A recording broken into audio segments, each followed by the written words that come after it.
Palabra de Dios. Damos la bienvenida a aquellos que no estaban mientras estuvimos iniciando este tiempo. Y sin más preámbulos, vamos entonces a Jeremías capítulo 33, donde recordemos que traíamos en este tema que estamos hablando sobre la esencia de la oración.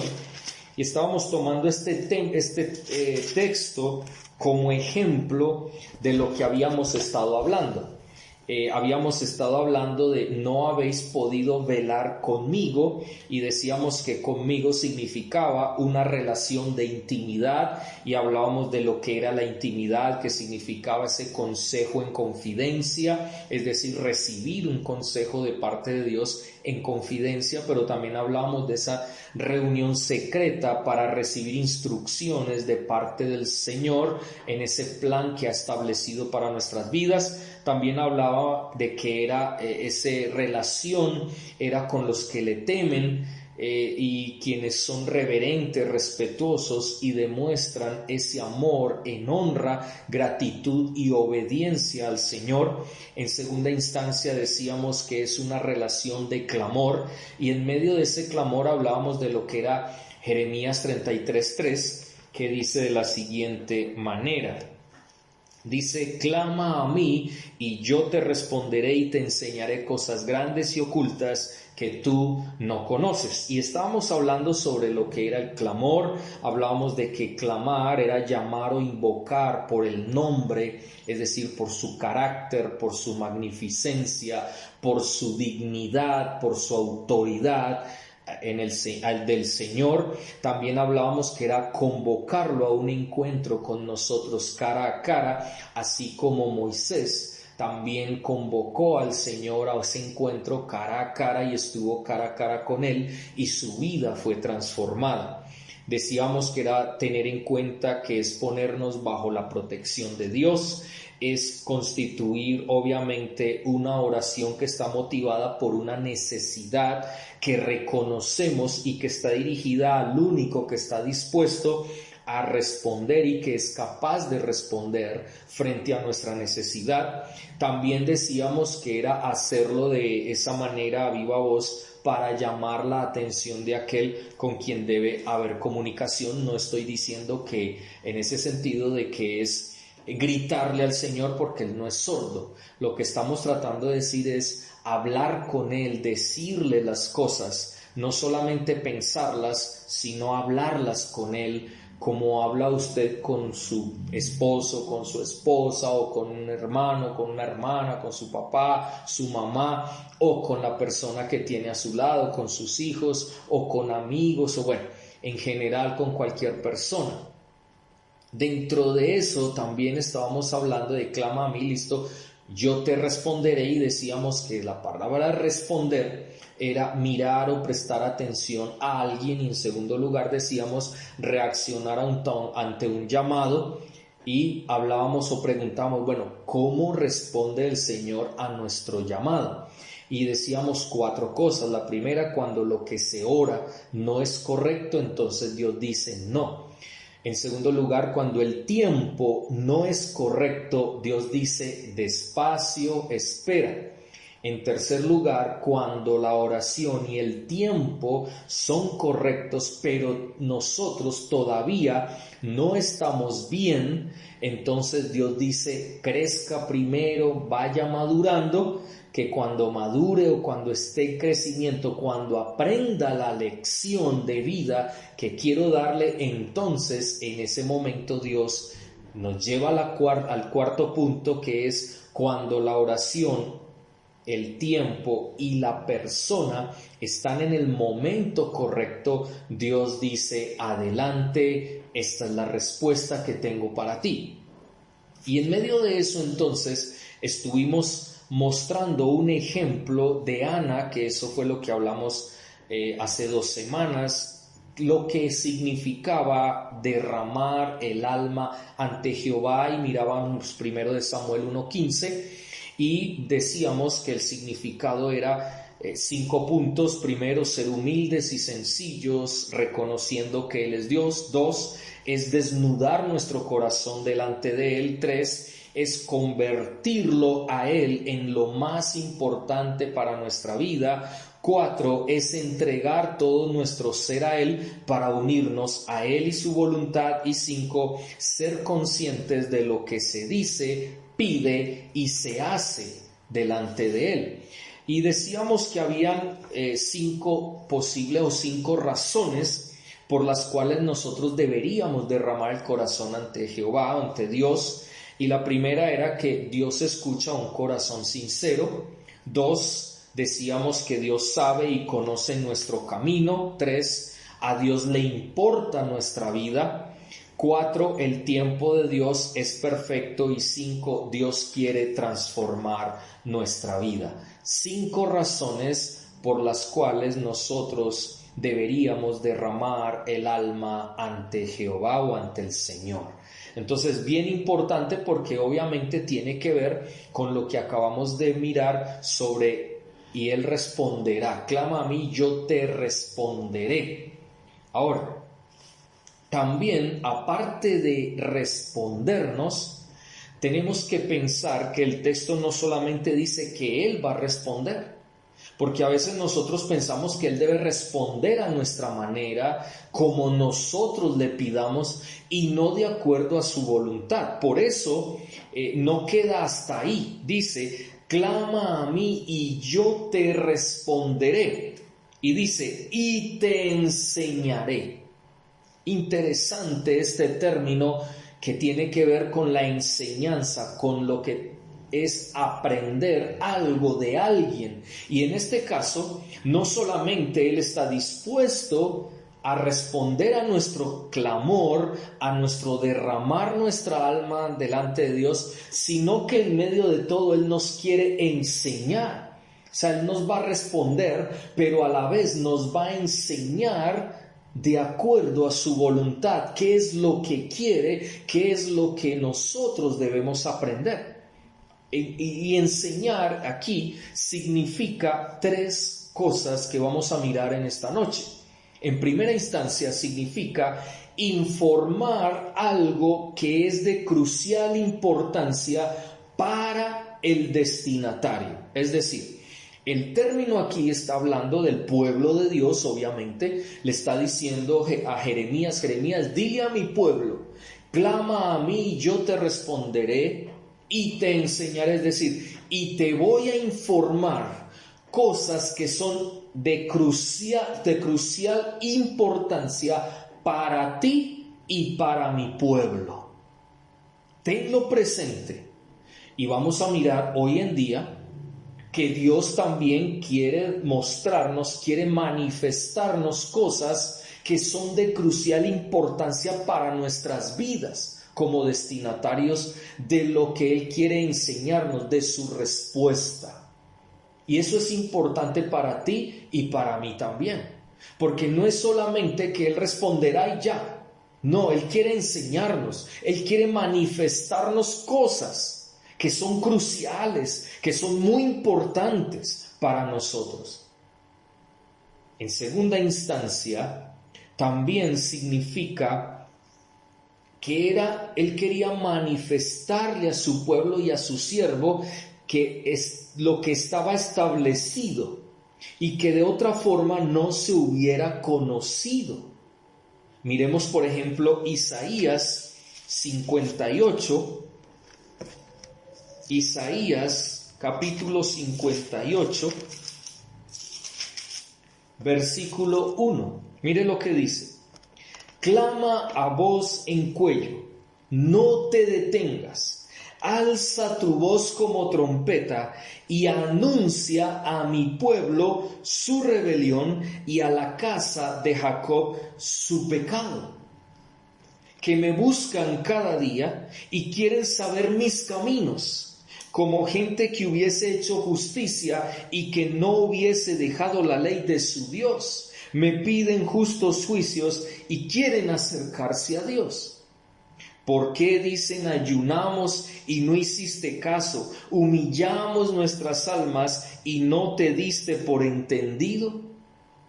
He aquí que en el día de vuestro ayuno buscáis vuestro propio gusto y oprimís a todos vuestros trabajadores. He aquí que para contiendas y debates ayunáis, y para herir con el puño inicuamente. No ayunéis como hoy, para que vuestra voz sea oída en lo alto. Qué tremendo ver lo que el Señor quiere enseñarle a su pueblo.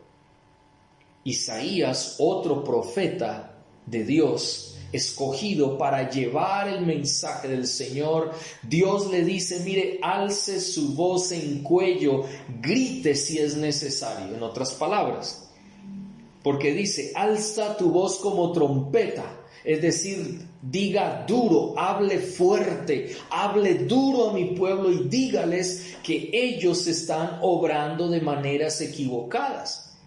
Y era la manera de que el pueblo se diera cuenta que lo que estaban haciendo era equivocado, porque estaban buscando a Dios de la manera equivocada. Lo estaban buscando ¿con qué finalidad? Dice, ustedes me buscan en ayuno para vuestro propio gusto, pero ustedes están pecando porque están oprimiendo a los trabajadores, están haciéndole daño a otras personas. Entonces, por eso, cuando dice, yo te responderé, no es simplemente que Él va a responder a nuestro clamor, a lo que nosotros estamos pidiéndole. Lo que está diciendo claramente es que Él responderá de acuerdo a sus propósitos, pero también Él va a mirar nuestros caminos, Él va a mirar lo que estamos haciendo y por qué nosotros estamos orando, por qué estamos nosotros humillando nuestro corazón, por qué estamos derramando verdaderamente nuestra alma. Como decíamos hace 8 días, Dios escucha un corazón sincero, pero Dios también ve cuando un corazón no es sincero. Y recordemos el caso del fariseo y el publicano. Cuando el fariseo, puesto de pie, diciendo, gracias Señor porque yo no soy como estos pecadores, yo soy mejor que ellos porque yo diezmo, yo voy al templo, yo hago esto, yo hago aquello, o sea, no quiere decir que no debamos ir al templo, que no debamos cumplir en obediencia con lo que Dios nos pide. Lo que pasa es que el fariseo estaba justificándose a sí mismo y estaba confiando más en lo que hacía para salvación que verdaderamente confiar de que solo el Señor podía salvarle. Y eso sí hizo el publicano. Recordemos que el publicano inmediatamente le dijo al Señor, le dijo, yo no soy digno ni siquiera de alzar mis ojos al cielo porque soy pecador, pero sé propicio a mí, ayúdame, te necesito tu salvación.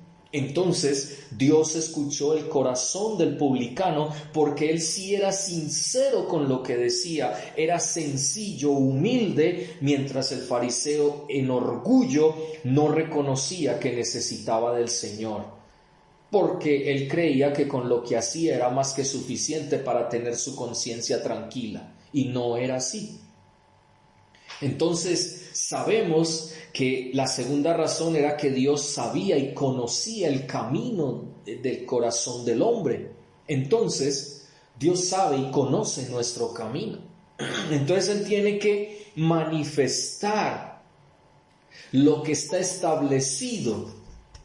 Él a través de su palabra, a través de ese momento de oración que podamos tener nosotros en el Señor, nos damos cuenta claramente que Él quiere manifestar lo que está establecido para nosotros y que de otra manera no se hubiera podido saber. Por eso Él dice, yo te enseñaré, no solamente te responderé de acuerdo a mi voluntad, sino que en mi voluntad te voy a enseñar lo que yo establecí y lo que debes conocer.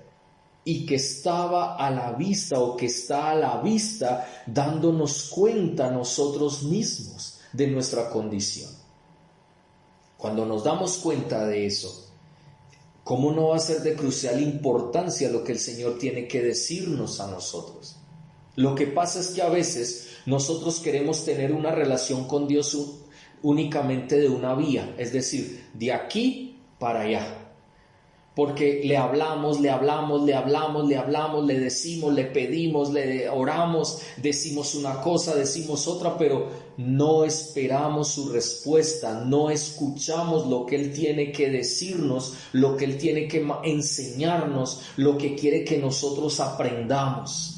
Y ahí es donde nosotros nos equivocamos. Por eso este texto en Isaías es tan claro cuando dice que solamente lo buscaban en ayuno para su propio gusto, lo mismo parecido que dice Santiago, que pedís y no recibís porque pedís mal, porque pedís para vuestros propios deleites. Cuando nosotros pedimos a Dios, buscamos de Dios, clamamos, derramamos nuestra alma, es para que Él haga algo en nuestra vida. No simplemente para que Él haga lo que yo le pida, como si Él fuera alguien servil, es decir, convertirlo en un esclavo de nosotros. Por el contrario, somos nosotros los que deberíamos saber y darnos cuenta que somos los siervos de Dios, es decir, aquellas personas que le debemos la vida a Él y por amor deberíamos simplemente decirle: Señor, aquí estoy, delante de ti, delante de tu presencia. Dime qué es lo que quieres de mi vida. Enséñame qué es lo que está establecido para mí y que debo darme cuenta de ello para no pecar contra ti, para arrepentirme.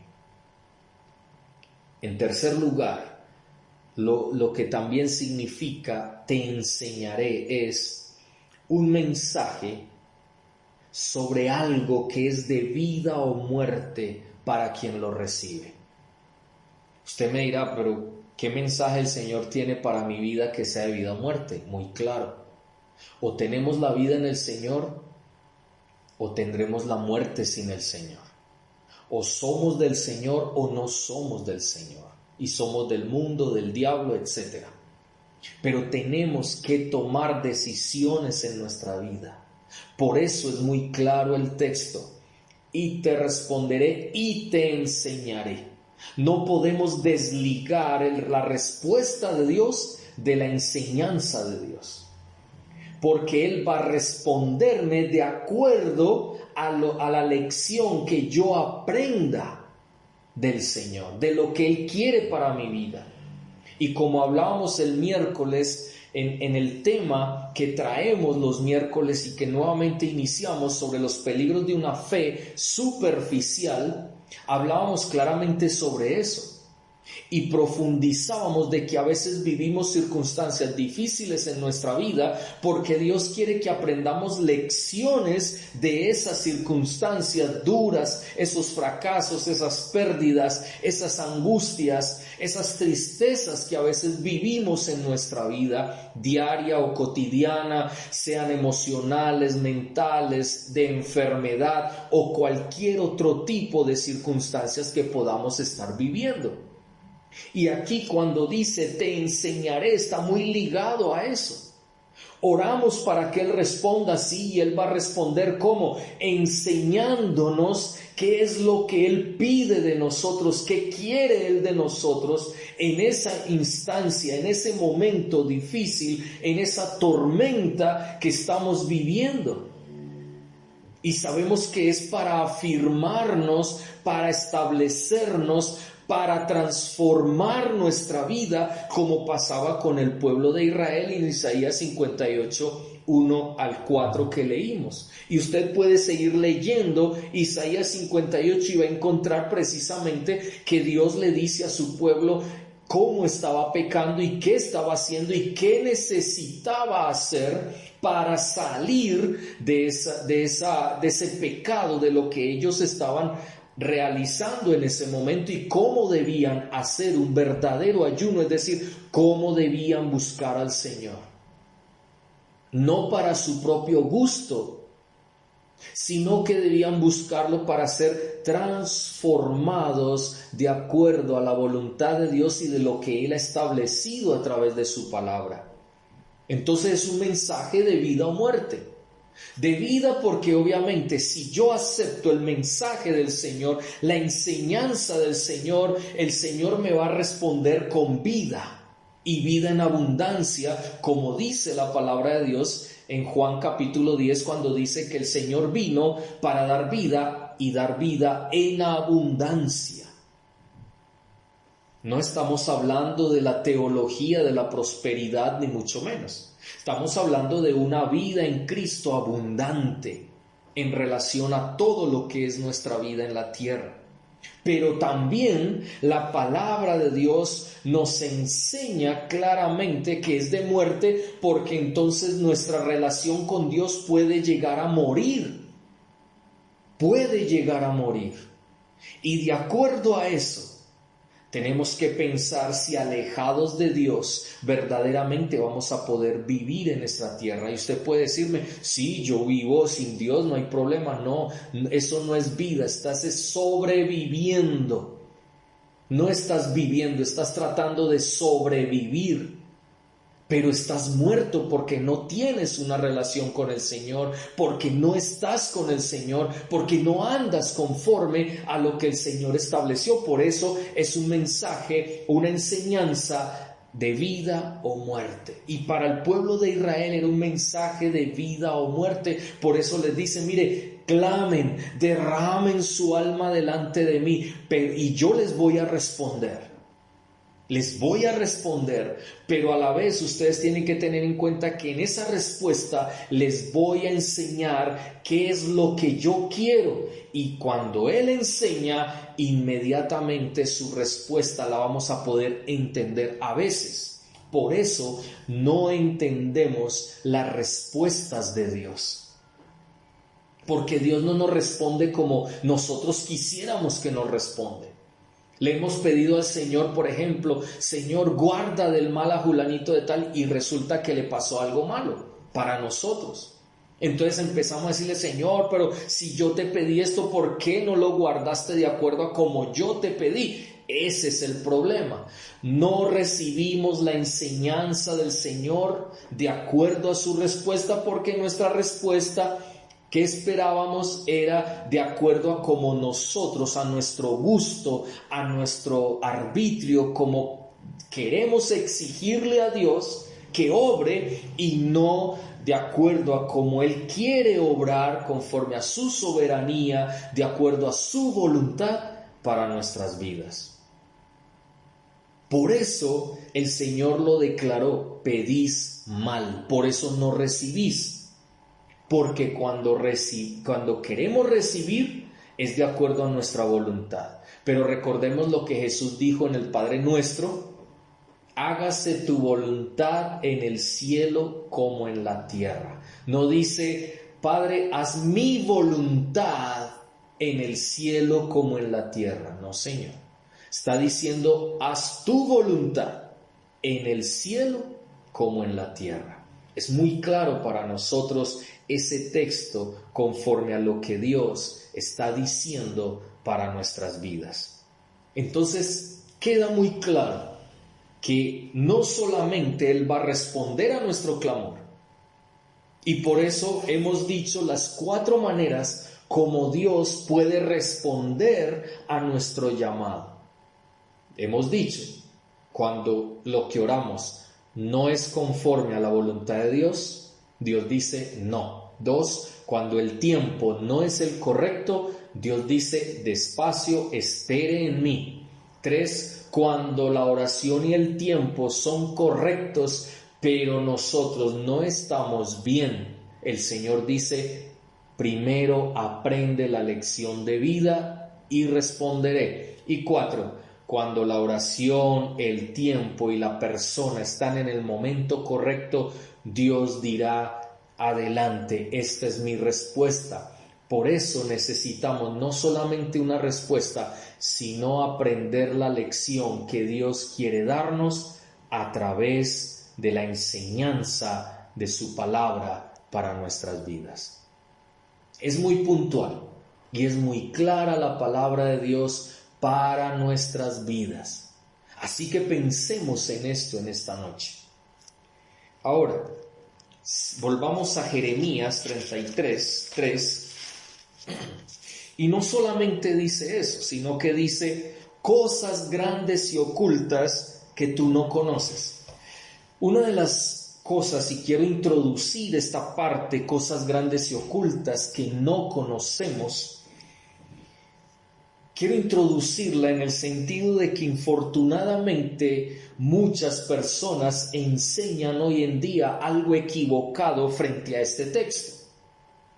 Cuando habla de cosas grandes y ocultas que no conocemos, hay personas que infortunadamente piensan que son cosas que son nuevas revelaciones, cosas que realmente nosotros no sabíamos y no sabemos. Y entonces creamos falsas expectativas sobre cosas nuevas que Dios me va a revelar para poder comunicárselas a otras personas.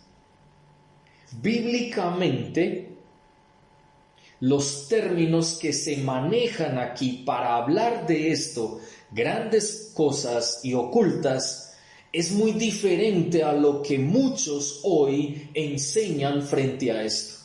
Por eso es que hay iglesias que se han torcido, hay iglesias que se han apartado del verdadero evangelio de nuestro Dios.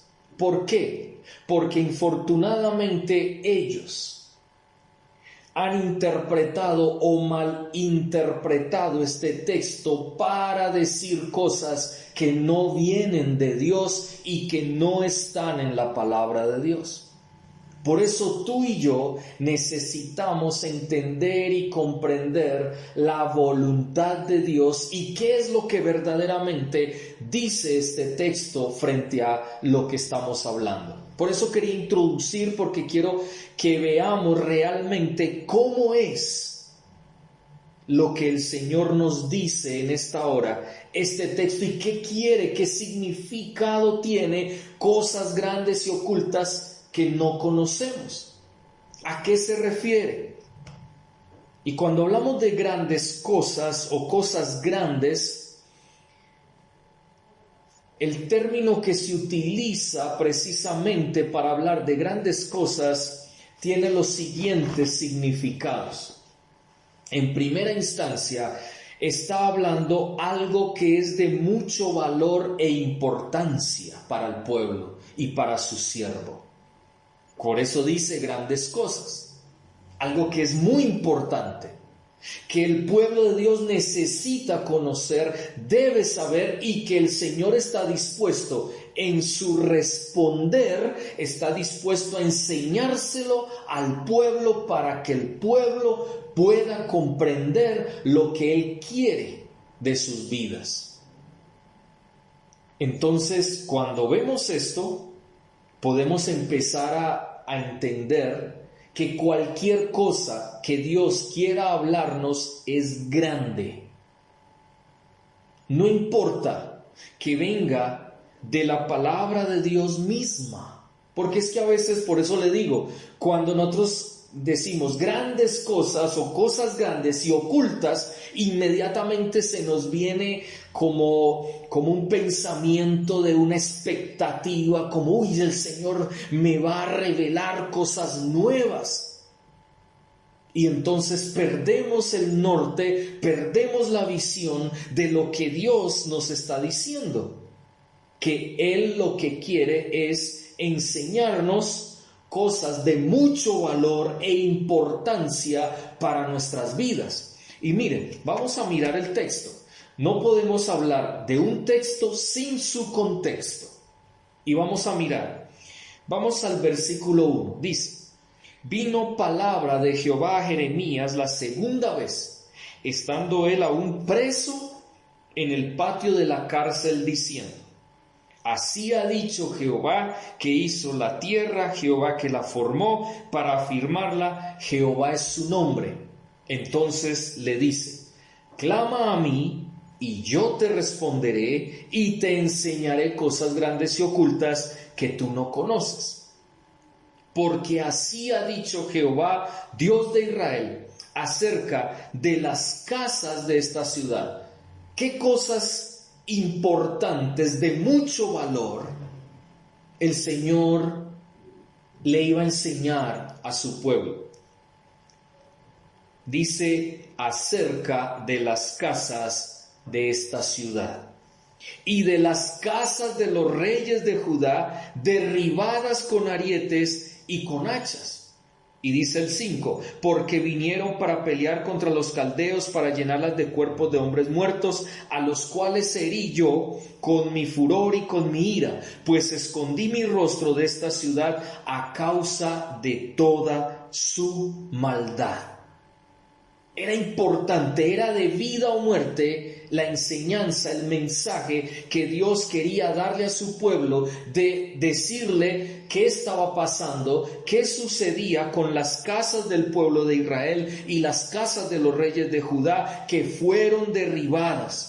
Porque cuando los caldeos llegaron, ellos fueron a pelear con los caldeos, ellos perdieron su guerra con los caldeos y prácticamente Dios hirió con el furor y con su ira, escondiendo su rostro de Israel a causa de toda su maldad. Porque Israel se estaba preguntando, ¿por qué Dios no nos dio la victoria? Entonces, la primera cosa importante que el Señor les quería dar en su mensaje era que por causa de su maldad, de su pecado, Dios había dejado que su pueblo fuera derrotado. Entonces el pueblo vio, aprendió, entendió la lección que Dios quería darles. Si usted sigue leyendo, y seguimos leyendo, el versículo 6 dice: sin embargo, a pesar de todo, he aquí yo les traeré sanidad y medicina, los curaré, les revelaré abundancia de paz y de verdad, y haré volver los cautivos de Judá, porque recordemos que Judá había sido tomado cautivo por los caldeos, y los habían llevado como esclavos allá a Babilonia, y los cautivos de Israel también, y los restableceré como al principio, y los limpiaré de toda su maldad con que pecaron contra mí, y perdonaré todos sus pecados que contra mí pecaron y que contra mí se rebelaron. Y me será a mí por nombre de gozo, de alabanza y de gloria entre todas las naciones de la tierra, que habrán oído todo el bien que yo les hago, y temerán y temblarán de todo el bien y de toda paz que yo les haré. Mire que Dios quería enseñarles cosas muy importantes. Primero, la razón por la cual Dios les había abandonado por un momento: su pecado, el pecado de Israel. Y entonces los entregó en manos de los caldeos, y los caldeos se los llevaron como esclavos para Babilonia. Pero en segundo lugar, lo que Dios iba a hacer con ellos: los iba a perdonar por amor de su nombre, para testimonio de las otras naciones. Los iba a sanar, los iba a limpiar, les iba a revelar paz, abundancia de paz y de verdad. Es decir, revelar quiere decir manifestar esa paz y esa verdad que necesitaban para sus vidas. Y entonces todas las naciones de la tierra que escuchen el bien que el Señor les estaba haciendo, ellos iban a temer, iban a temblar por todo lo que Dios iba a hacer con Israel. Ahí están las cosas grandes y ocultas, porque hasta ese momento ellos no sabían por qué Dios los había abandonado y los había dejado ahí para que fueran heridos de muerte y murieran muchas personas del pueblo de Dios. ¿Sí lo ven? No podemos sacar un texto de su contexto para decir lo que yo quiera que diga. Porque ese texto, muchos cuando lo predican, Lo predican más desde la perspectiva de la prosperidad, de las nuevas revelaciones. Recordemos que no hay nuevas revelaciones. Cuando una persona viene con nuevas revelaciones, está viniendo o queriendo venir con nuevas doctrinas, nuevas enseñanzas que van en contra de la voluntad de Dios y que no van de acuerdo a la palabra de Dios, porque recordemos que la palabra de Dios es la palabra profética más segura, es la revelación única de Dios. Y si alguien viene y te dice Dios me reveló, y si lo dice fuera de la palabra de Dios y no lo confirma con la palabra de Dios, no es revelación de Dios, es una carnalidad lo que esa persona trae. Porque también recordemos lo que dice la palabra de Dios. Miremos Colosenses, es un pasaje que ya lo hemos trabajado. Colosenses capítulo 2, versículo 8 dice: mirad que nadie os engañe por medio de filosofías y huecas sutilezas, según las tradiciones de los hombres, conforme a los rudimentos del mundo, y no según Cristo. Es decir, de acuerdo a la revelación dada por el Padre a través de su Hijo Jesucristo y manifestada por los apóstoles, y que está escrito en este libro que llamamos la Santa Biblia o la Escritura. Cuando vemos esa realidad, nos damos cuenta de que no podemos permitirnos ser engañados, porque alguien salió con un cuento de hadas. Y eso pasaba también, y miramos en Judas. Vamos al Nuevo Testamento, en la carta de Judas. Mire lo que dice Judas, verso 3. Amados, por la gran solicitud que tenía de escribiros acerca de nuestra común salvación, me ha sido necesario escribiros exhortándoos que contendáis ardientemente por la fe que ha sido dada una vez a los santos. Porque algunos hombres han entrado encubiertamente, miren qué tremendo, encubiertamente, los que desde antes habían sido destinados para esta condenación, hombres impíos que convierten en libertinaje la gracia de nuestro Dios y niegan a Dios el único soberano y a nuestro Señor Jesucristo. Cuando vemos esto, nos damos cuenta que infortunadamente hay personas que están dentro de la iglesia y que salen con el cuento de nuevas revelaciones dadas por Dios y que no son bíblicamente sustentadas. Y lo que dicen no es, yo sé que no está en la Biblia, pero es que el Señor en oración me lo reveló y por eso no. Si no está sustentado bajo la palabra de Dios, no es una revelación de Dios. Es algo carnal, es algo más, como decía Colosenses, de las filosofías, huecas sutilezas, engaños de nosotros los seres humanos para sacar a la gente del camino verdadero, y eso lo hace el enemigo. Y usted puede seguir buscando y podemos seguir encontrando textos que nos hablan precisamente frente a esto. Miremos Pedro, segunda de Pedro, capítulo 2, versículo 1.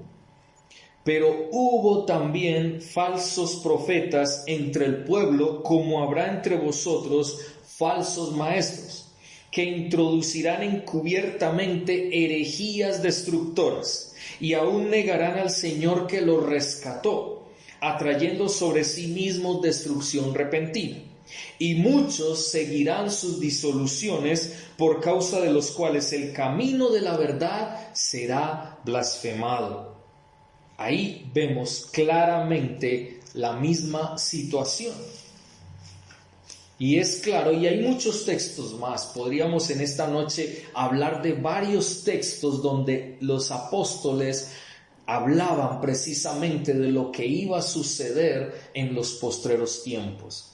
Está Timoteo, Pablo le dice a Timoteo: ten cuidado de ti mismo y de la doctrina, contra aquellos que sacan nuevas revelaciones y salen diciendo el Señor me dijo, el Señor tal cosa, cuando Dios en su palabra no lo ha dicho. Por eso es tan importante como iglesia siempre depender 100% de la palabra de Dios. Yo he estado en muchas iglesias y he encontrado esa falencia donde mucha gente dice es que es una nueva revelación. Cuando yo escucho esas palabras, inmediatamente el Señor me dice: ten cuidado, porque yo no he dado nuevas revelaciones en este tiempo. En este tiempo, lo que hay que predicar es el Evangelio con vida, alma y palabra. Entonces, ahí están las grandes cosas.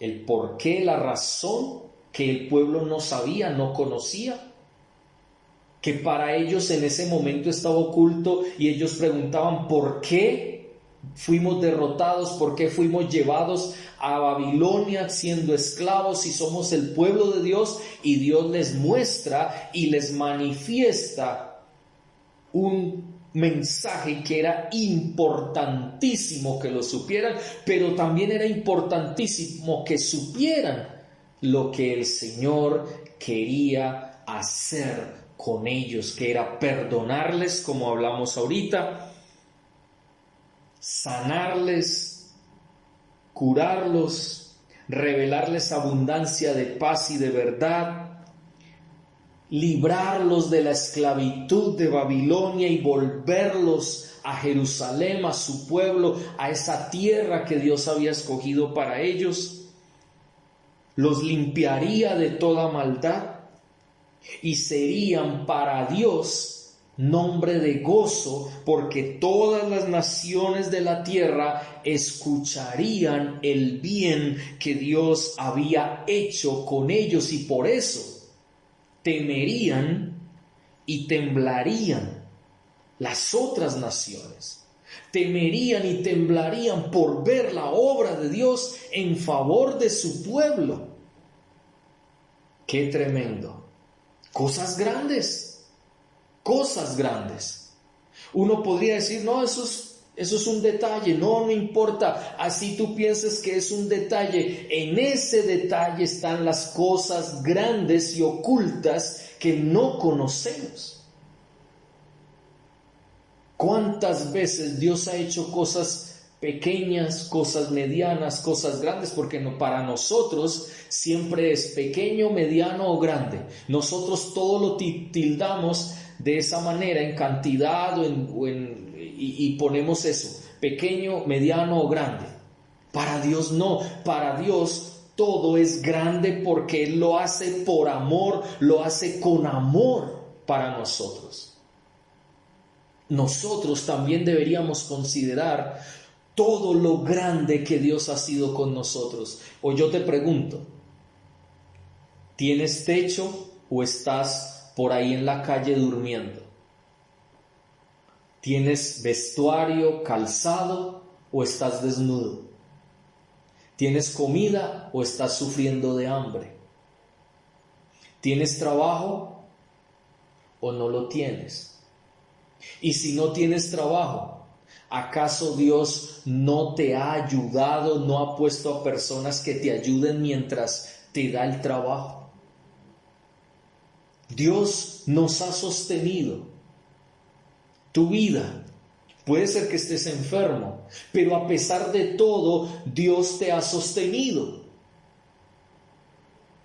Entonces, ¿acaso esas no son cosas grandes y ocultas que no conocíamos o que desconocemos en ocasiones? Las sabemos que Dios nos sostiene, que Dios nos bendice, pero para nosotros es como algo normal, y no debería ser algo normal, debería ser algo de bendición, y deberíamos ser agradecidos con el Señor porque son cosas grandes que nosotros recibimos de la mano poderosa de un Dios que nos ama y nos bendice. Entonces, ahí es donde está el punto. Con la ayuda del Señor, dentro de 8 días, seguiremos y continuaremos profundizando sobre esto. Porque tenemos que dejar muy claro lo que la palabra de Dios nos dice, lo que el Señor realmente estaba diciendo con esto. Entonces, tenemos claras 3 cosas. 1, debemos clamar a Él, es decir, llamar su atención. Decirle: Señor, atiéndeme por favor, quiero estar cara a cara contigo, derramar nuestro corazón delante de Él. 2, debemos también saber que Él nos va a responder. Y en medio de esa respuesta, en tercer lugar, Él nos va a enseñar esas cosas grandes que de pronto nosotros hemos menospreciado, hemos tratado con indiferencia, y que Él quiere que realmente veamos la grandeza de Él en eso que Él nos ha mostrado, nos ha enseñado y nos quiere enseñar, porque realmente lo que quiere es enseñarnos a vivir de acuerdo a su voluntad. Vamos a orar en esta noche y vamos a darle gracias a Dios por su palabra.